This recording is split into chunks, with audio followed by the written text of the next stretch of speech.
In this session, we'll talk about the effect of diode here.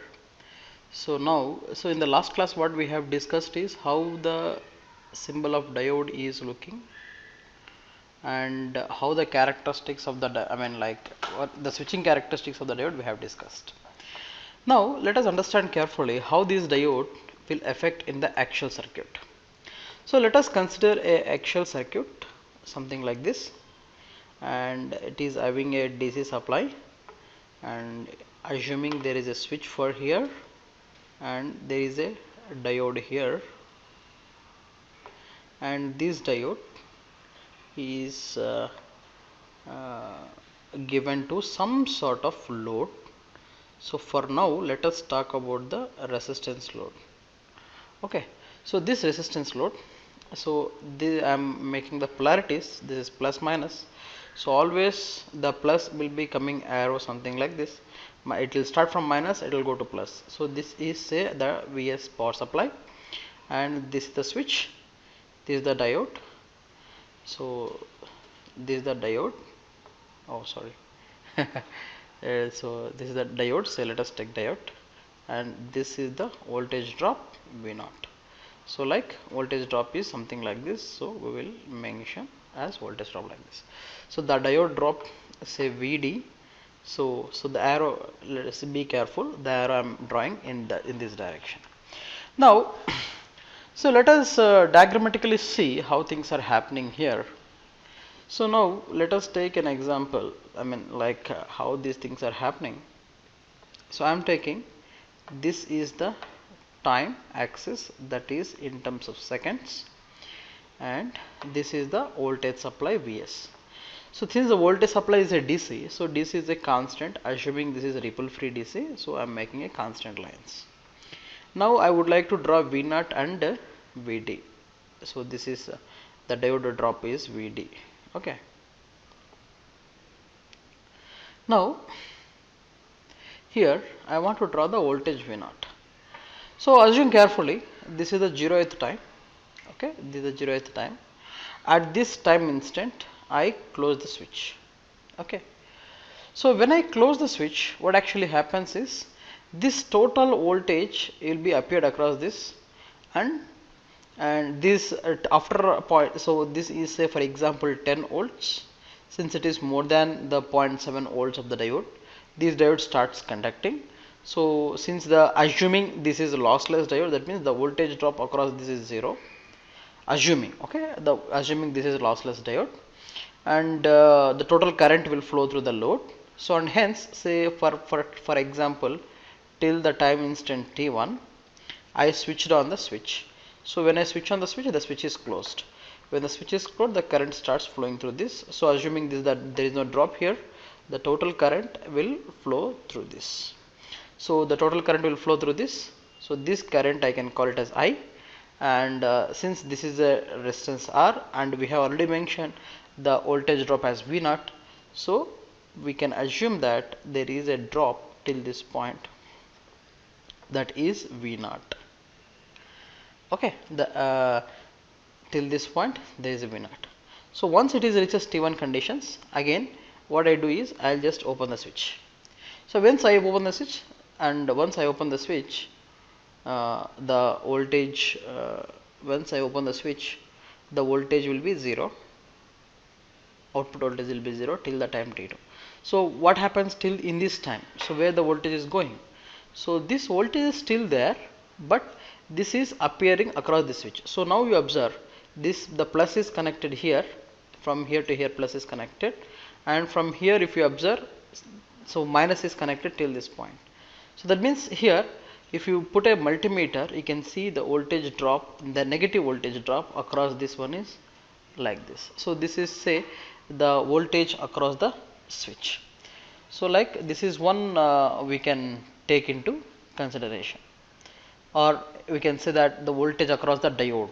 Okay, you can also take that voltage across the diode also, you can take. So let me take this as voltage across the diode. This is the condition or the statement for what we call as a the characteristics of a diode with a resistive load. So whatever I have made is a resistive load. Now, so you may be knowing already about this resistance and inductance and capacitance. Okay, so how these are behaving, you observe carefully. So resistance is, observe something like this. Okay, so resistance is something, you have to draw something like this. Now when you start giving a specific supply, so assuming this is the resistance R, and when you give starts a supply of Vs, so the current that is flowing here is I, that I is equal to Vs divided by R. So here what is actually happen, if the more the value of I, the less the value of current. So that means what you want to do, if you want to reduce the current to flow in any circuit, you have to increase the resistance. Now if you take the other parameter called as inductance, what is actually happening? So before inductance, let's talk about the capacitance. In the capacitance, this capacitance is formed with the two parallel plates. This is plate number 1 and this is plate number 2. These two plates are completely neutralized plates. Completely neutralized in the sense, the number of holes is equal to the number of electrons. Okay, so electrons and holes both are equal. So at equilibrium state, the number of electrons are equal to the number of holes. Now what we are doing is, so when we connect a external power supply here, okay, observe carefully. When you connect a external power supply here, what is actually happening here, more number of holes are trying to accommodate. So you are pushing more number of holes. When you push more number of holes, what actually happens, and here you try to push more number of electrons. Okay, so you are pushing. So comparatively what is happening, this plate is becoming more and more positive charge. Compared to this plate is becoming more and more negative charge. Perhaps what is actually happening, due to this whole concentration more, the holes that are there in this plate, will try to dislodge and start move. So this movement is called the current that we are calling. So that is very important here. Why it is important is, so when you start giving certain voltage, so before, if you keep the voltmeter here, before developing the voltage across this, current start movement. So that is reason why the capacitor is said to be like it is leading current. Capacitor is said to be leading current. So first current is forming rather than voltage is developing. Okay, so that is the reason why the capacitor is leading. In the similar fashion, what actually happens, so if you see the characteristics, initially the current will be high. So now what is actually happened, the current is high. Now once all the holes are moving over the period of time, and the a time is reached where the number of holes is equal to 0. Okay, so like this, where number of holes is equal to 0.